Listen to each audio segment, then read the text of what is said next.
Crawford County tonight. We are following some unfortunate news for music fans as the big Crawford County Fair Board announcing they will not be having a main stage music act this year, which has proved to be very popular. Now, the news was announced earlier this week.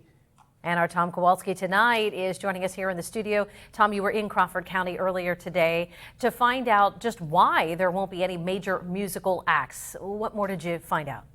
Well, Mike and Eva, officials from the fair say they'll still have local musicians and events like demolition derbies and tractor pulls. But while they'd love to have a big music act to add on top of that, it's simply not in the current budget unless they were to majorly jack up the prices.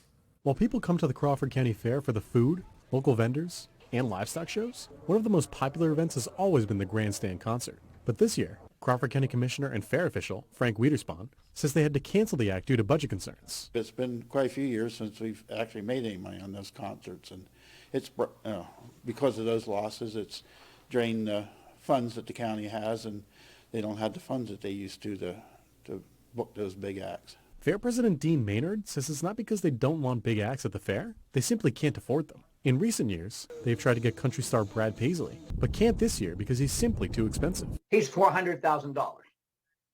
And by the time you put up sound and lighting on we have a wonderful stage, we have a great grandstand. By the time you put the sound and lights on the stage, that's another $30,000 to $35,000.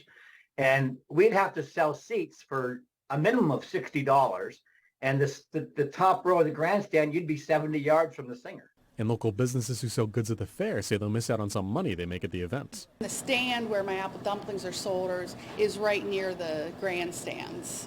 So, yeah, it'll have an effect. But Maynard says they can't afford to gamble the fair's money. When we cancel because of weather, we pay the bill. There's no out on that. If that day or 2 days prior it looks like a solid rainy forecast and we want to cancel, we still pay. Now, officials told me that if they actually wanted a big name like Brad Paisley to attend, they would have to increase ticket prices from the now $8 to $60, as I said.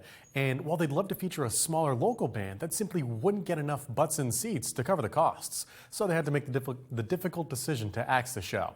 Live from the studio, Tom Kowalski, Erie News Now.